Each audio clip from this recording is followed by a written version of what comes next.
ataupun pada pasien dengan gangguan pada saraf ya. Kalau tidak melakukan rehabilitasi itu juga menyebabkan terjadinya kontraktur ya.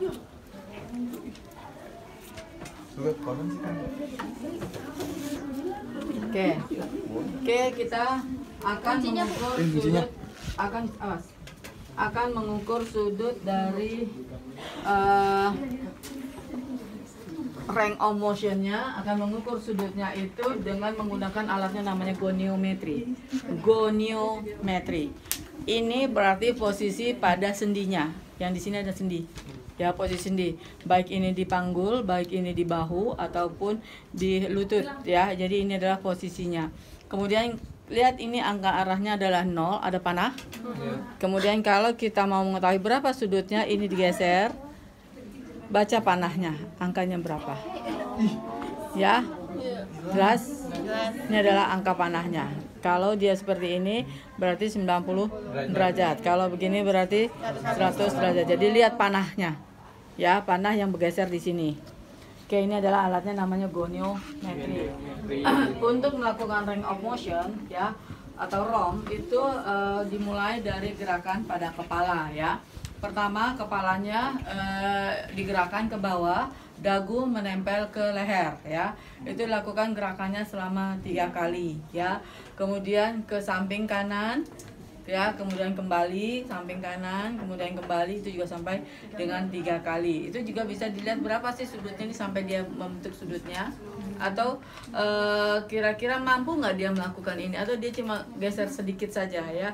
Itu adalah kalau misalnya ada fraktur pada servikal. Paham? Vertikal ya. Jadi untuk seperti ini ke kanan 3 kali, ke kiri pun 3 kali ya. Itu untuk di daerah kepala. Kita mulai ya. Ibu, saya perawat A akan melakukan ROM pasif. ROM ada pasif, ada aktif. Kalau yang aktif itu nanti sama Pak Rohman latihan dengan menggunakan kruk, bisa dari kursi ke tempat tidur, kursi ke tangga, naik tangga, turun tangga. Itu adalah ROM aktif ya. Sekarang yang di tempat tidur jadi ROM pasif ya. Kita yang menggerakkan pasiennya ya. Kalau dia bisa menggerakkan, dia kita suruh gerakan. Tapi kalau dia tidak bisa, kita gerakan. Ibu, maaf, bisa kita tunduk dulu, Bu, dagunya nempel di dada ya. Jadi kita coba 1, kembali, 2, kembali, 3, kembali ya. Ini berarti fleksi, ekstensi. Fleksi nunduk ya, ekstensi ya. Kemudian fleksi ke bawah, kembali, ekstensi. Fleksi, ekstensi, fleksi, ekstensi. Kemudian ke arah yang kanan, fleksi, ekstensi, fleksi, ekstensi, fleksi, ekstensi. Oke, berarti ini adalah pada sendi leher. Kalau dia bisa, boleh mutar. Bisa nggak dia gerakannya 360 derajat ya. Jadi dia suruh putar, kemudian berbalik. Oke. Selanjutnya kita akan melakukan pada sendi bahu ya. Pada sendi bahu yang pertama ini adalah posisinya dia fleksi. Kemudian ini ekstensinya setengah. Sebaiknya dia bisa sampai dengan ekstensi maksimal 180 derajat. Waktu kita ukur ini adalah 180 derajat. Tapi kalau dia hanya bisa sampai sini, berarti adalah ini mulai ini posisinya di bahunya ya. Jadi sekitar 90 derajat ya. Tapi kalau dia cuma bisa nyampe sini doang angkatnya, ukur ya. Ini ukur goniometrinya. Oke, 3 kali ya. Fleksi, ekstensi, fleksi, ekstensi, fleksi, ekstensi ya. Setelah itu fleksi lagi kembali ya. Kemudian menjauh, abduksi, abduksi, abduksi, abduksi, abduksi, abduksi. Berarti pada bahu ya. Selanjutnya kalau bahu itu pasiennya dimiringkan untuk mengetahui berapa maksimal nih ya, seperti ini. Jadi pasiennya dimiringkan, kemudian ini dicoba gerak jauhnya berapa. Kita kan maksimal bisa kan sampai sini kan. Nah, sudut dari sini sampai sini ini adalah normal 20 derajat. Paham? Jadi sudutnya yang dari sini ke sini. Ini namanya hiperekstensi, ya. Hiperekstensi adalah 20 derajat. Oke, setelah selesai pada sendi bahu, masuk pada sendi siku, ya. Siku ini yang dicek adalah dia bisa mutar ke atas, ekstensi, fleksi, ekstensi, fleksi. Jadi yang namanya kembali fleksi ya, ekstensi, fleksi. Sudah? Kemudian baru turun ke pergelangan tangan. Siku kan hanya begini aja, ya? Nggak ada. Yang begini kan tadi udah masuk di bahu, ya. Oke, selanjutnya kita masuk ke pergelangan. Pergelangan bisa membuka ke atas, supinasi, pronasi, supinasi, pronasi, ya. Kemudian jari-jarinya dia bisa renggangin, abduksi, cengkram, adduksi, abduksi, adduksi. Kalau dia nggak bisa, kita yang masuk jari-jarinya ke sini, sela-sela jari. Bisa nggak dia dilakukan abduksi, adduksi, abduksi, adduksi. Kemudian jari-jarinya diketemuin pada jempol, ya. Oposisi. Jadi nama tindakannya adalah oposisi. Oposisi. Kalau ini supinasi, pronasi, supinasi, pronasi, oposisi. Ya, paham? Oke, ya. Kemudian pada femur, ya, panggul. Pada sendi panggul. Pada sendi panggul yang dicek adalah kemampuan dia untuk mengangkat kaki maksimal, ya. Normalnya adalah 90 derajat, ya, 90 derajat, ya, 90 derajat dia bisa ngangkat. Kemudian kalau dia bisa sampai maksimal begini, ya, ini namanya hiperekstensi. Sudutnya 110 derajat, ya. Jadi pada femur yang dicek dia bisa ngangkat kakinya. Ada kalau misalnya dia masih baru fraktur baring, dia baru ngangkat 15 derajat.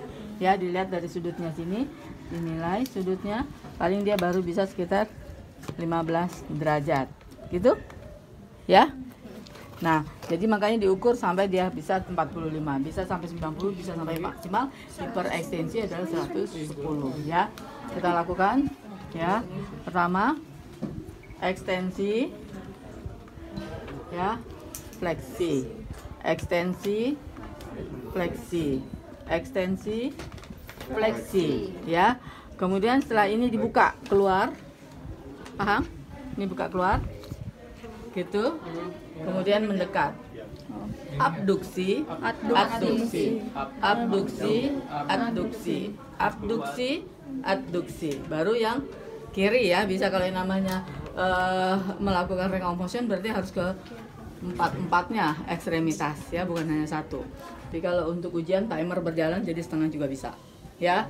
Up, ad, ya. Setelah femur, setelah panggul masuk kepada lutut, ya. Sendi lutut. Sendi lutut ini diukur normalnya kalau dia rata adalah 180, ya, 180. Kemudian kita minta dia untuk menekuk. Ada yang bisa seperti ini, nekuknya. Lu ukur lagi sudutnya. Kira-kira berapa nih kalau segini? Ya, gitu. Dilihat ukur, ya. Bisa. Nah, kemudian bisa dia sampai maksimal. Ini adalah sekitar 90 derajat atau kurang. 90. Kurang, ya. 80, ya. Nih, ini adalah yang normal untuk dia bisa menahan lututnya untuk berdiri seperti ini. Kalau dia stroke biasanya ini lemes, ya, pasti jatuh. Ini jatuh, nggak akan mungkin dia bisa tahan seperti ini. Oke, ya. Ini adalah ekstensi, fleksi, ekstensi, fleksi, ya, ekstensi, fleksi. Kemudian kebalikan. Ini kayak orang mau tidur, ini namanya rotasi ke dalam. Tekuk kayak pasang guling, ya. Kalau ini berarti ininya keluar, ini ke dalam kan, ya. Satu berarti rotasi dalam, ya. Fleksi, ekstensi, ekstensi, fleksi, ekstensi, fleksi, ekstensi. Ya, kemudian rotasi keluar, keluar ini yang keluar, ini ke dalam. Paham? Ya bisa ya ngebayanginnya ya. Fleksi, ekstensi, fleksi, ekstensi, fleksi, ekstensi. Nah, setelah lutut masuk pada pergelangan kaki. Pada pergelangan kaki ya, kalau dia begini namanya fleksi. Ya, kalau normal ini adalah 90 ya. Gitu ya, 90. Kalau kita minta dia menarik ke atas berarti namanya dorsofleksi. Ya, dorsofleksi. Ini maksimalnya berapa? Ini kurang dari 90 ya, bisa ini adalah sekitar 60 atau 30 derajat ya, seperti ini. 30 ya. Ya, lihatnya dari sini. Oke. Ya, kemudian fleksi, dorsofleksi, fleksi, dorsofleksi, fleksi, dorsofleksi. Kemudian keluar, plantar fleksi. Ya, ini adalah sudutnya maksimalnya adalah sekitar. Nih, lihat berapa sudutnya. Ya, ini kan pantum, ininya ininya oglek ya. Jadi kembali kepada kaki manusia ya. Ini adalah sekitar kalau kita sini 90 berarti sininya sekitar 30 atau 50 ya. Ini adalah plantar fleksi. Jadi dorsofleksi, fleksi, plantar fleksi, fleksi, plantar fleksi, fleksi, plantar fleksi. Kemudian rotasi dalam ya. Abduksi, adduksi, abduksi, adduksi, abduksi, adduksi, up keluar ya, plantar rotasi luar, keluar, up ke dalam, abduksi, adduksi, abduksi, adduksi ya. Setelah itu baru jari-jarinya. Jari-jarinya kayak tadi, abduksi, meregang bisa nggak dia? Kalau nggak kita yang regangin ya. Meregang, abduksi, cengkram. Ini kan bisa mencengkram kan? Cengkram berarti adduksi, abduksi, adduksi, abduksi, adduksi. Ini adalah range of motion pasif. Selesai. Kontrak lagi pasiennya, terminasi bahwa tindakannya sudah selesai. Yang perlu diketahui berapa sudut kemampuan dia untuk melakukan range of motion. Paham? Paham. Oke, yuk silakan volunteer. Range of motion. Ayo. Mulai dari kepala. Ayo silakan.